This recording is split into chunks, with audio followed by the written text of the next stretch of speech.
To make these snowflakes, you're going to use either music paper or book pages, or you could use old wrapping paper, anything, any kind of scraps of paper. I happen to have a ruined Harry Potter book, so you're going to go ahead and you're going to need 10 pieces of paper for this. So 1, 2, 3, 4, 5, 6, 7,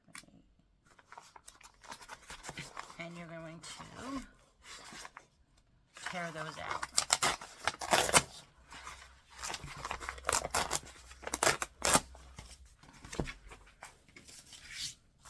Once you have your 10, 1, 2, 3, 4, 5, 6, 7, 8, 9, 10.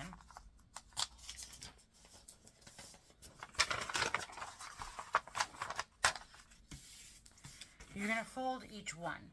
Now, I use a little cheat. Instead of measuring, I like to just use where the text ends and use that as my line that I fold to. So I'm going to fold this right into that line. And then this comes and folds over,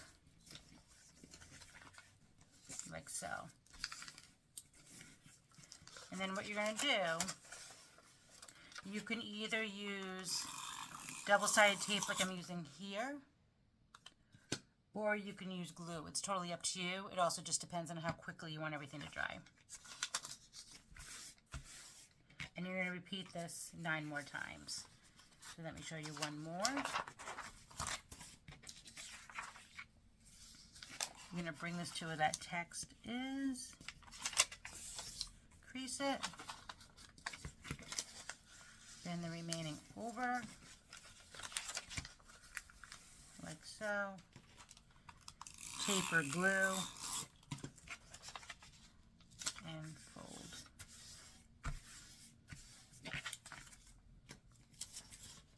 So I'm going to go ahead and repeat that 10 times, and then I'll go ahead and show you the next step. So the next step, after you've made the 10 of these, is you're going to go ahead and fold them in half. Like so.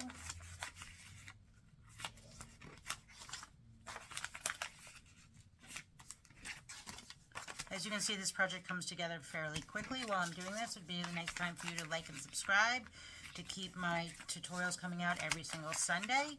There's hundreds to pick from Bookfolding to upcycle different paper, all really, really fun.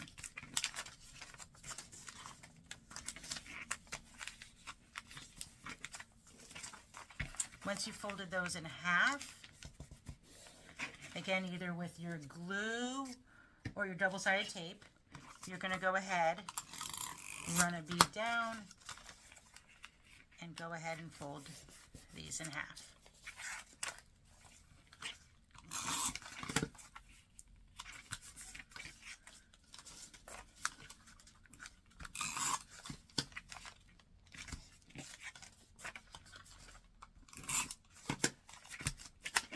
Sometimes when I make these, I like to put on a nice audio book.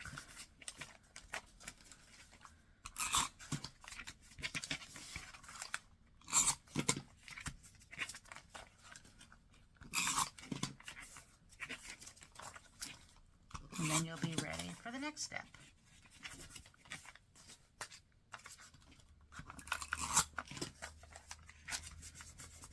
Once you have those, you're going to go ahead and tape each one of these onto each other.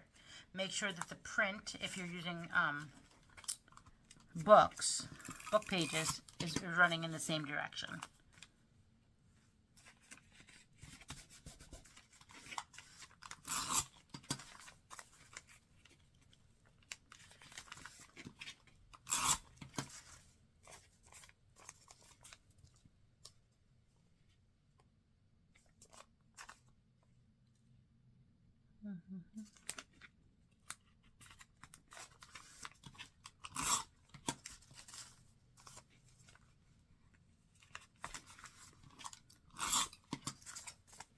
Now I do this with 10 pages. Some people do it with 9. It just really depends on the look you're looking for, how stretched out you want it. I just think it forms the circle better.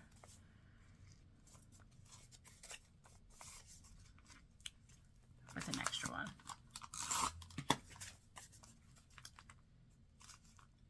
Oops. lined up in the right direction. And then it's time to decide what design you want.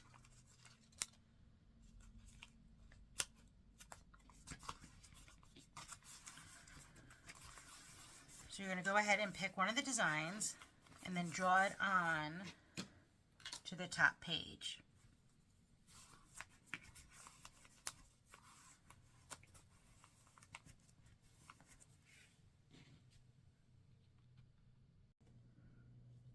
So once you have your stack like this, you're going to go ahead and draw on your pattern.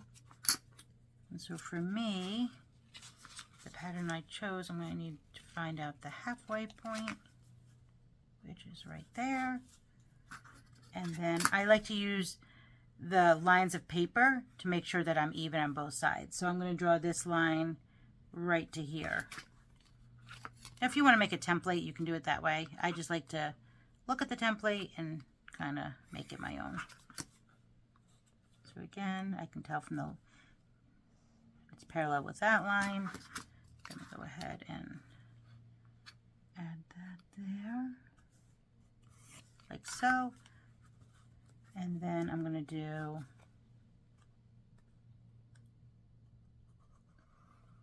this semicircle, and I can tell it I'm just using the 3 lines right there, like so. Now this is going to be very difficult to cut through the layers with the scissors. You could probably cut through some of them, but it's going to be kind of difficult. So when I get to the trickier parts, I will go ahead and use my knife as well. But I try to do as much as I can with the scissors if I can. Just a lot easier to work with. I also have this mat here, so if when I do use the knife, it won't ruin my furniture. But it is very thick, and the paper does like to fly everywhere.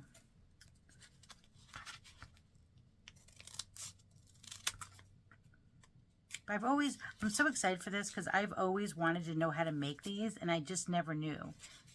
I just thought it was a lot more complicated than it actually is because it's just so beautiful. So I'm very excited to share this with you. Now for the curved part, I think I'm going to use the knife. And I'm just going to do a few pages at a time.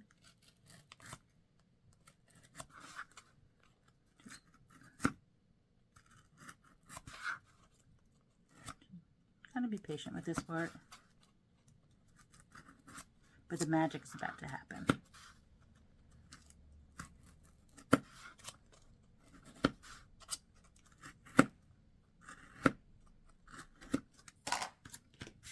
Now this is where the magic happens.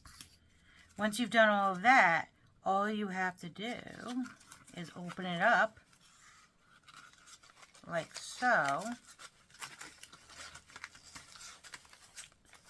And then go ahead and glue these two or double tape it. And there you have this really beautiful 3D snowflake. So just go ahead and add your double-sided tape or glue if you want to do it that way. And it just comes around.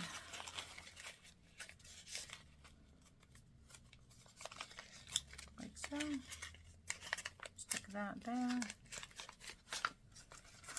And you can't even tell where the seam is anymore. But I just love that this is actually made out of a Harry Potter book for all your Harry Potter fans. And then then you can go ahead and hang it. If you wanted to, you could have added this string right here before you added the double-sided tape. I probably should have done that, but I wasn't really thinking about it, and now I don't know where the seam is. But there you have it. Beautiful.